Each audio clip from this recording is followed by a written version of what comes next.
Hello hi everyone, मैं Sangeeta expert में आप सबका स्वागत करती हूँ।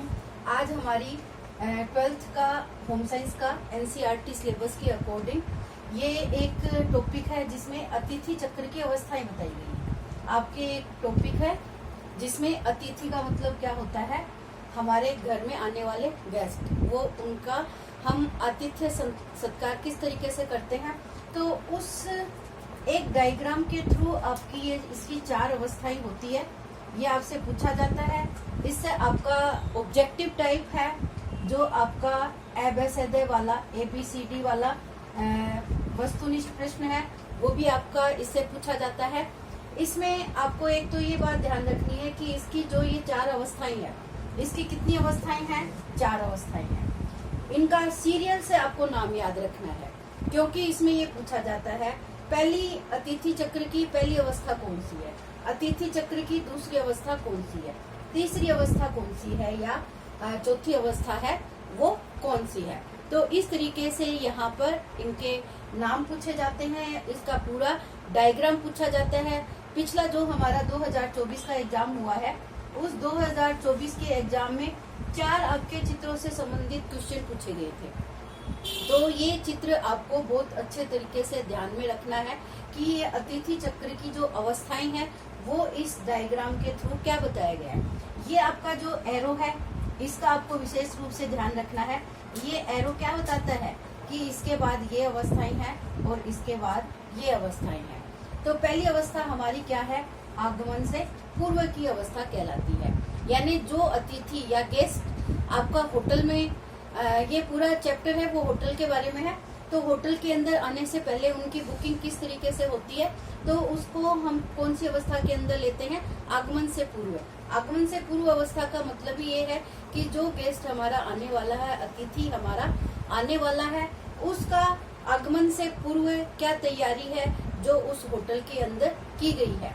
अपनी सीट वो कैसे होटल के अंदर रिजर्व करवाता है, ऑनलाइन अपनी बुकिंग करवाता है, ताकि उसके पहुंचने के बाद में उसे उस रूम की चाबी मिल सके और वो अपना उस कमरे के अंदर अपना आधिपत्य जमा सके।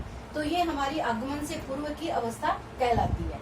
दूसरी हमारी आगमन, दूसरी अवस्था का नाम क्या है, आगमन। यानी जो गेस्ट है हमारा, अतिथि है, वो इस होटल के अंदर आ चुका है। आने के बाद में उस होटल के ऊपर अपना किस तरीके से रहने की सुविधाएं हैं उसको उस होटल के द्वारा दी जाती है।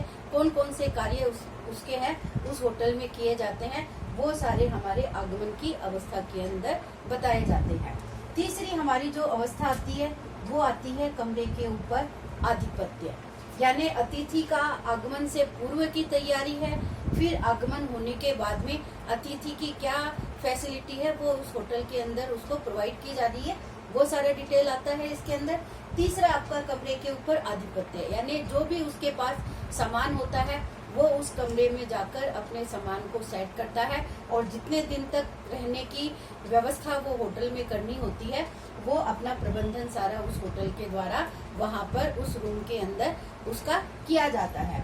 चौथी अवस्था आपकी आती है प्रस्थान। प्रस्थान का मतलब होता है जाना, यानी वो इस होटल के अंदर अपना रहने के बाद इस होटल को छोड़ना, जिसको चेक आउट कहा जाता है। 1-2 क्वेश्चन आपके यहाँ से भी बनते हैं।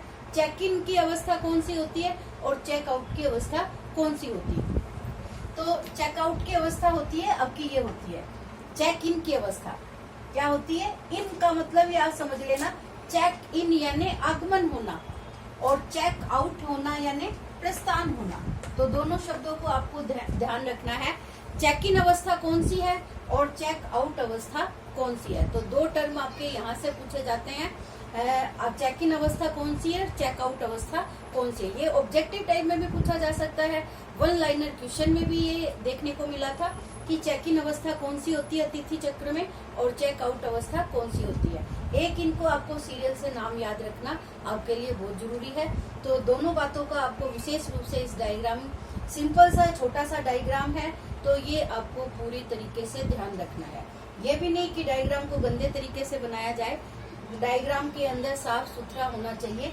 और इनके ये जो चारों बॉक्स हैं आमने सामने और बराबर डिस्टेंस के ऊपर होने चाहिए। तो ये सारी बातें आप ध्यान रखोगे तो इस वाले टॉपिक में आपको पूरे मार्क्स मिलने की संभावना रहेगी। अगर कोई डाउट हो तो आप अपने कमेंट बॉक्स में आप डाउट को क्लियर कर सकते हो। All the best everyone, thank you.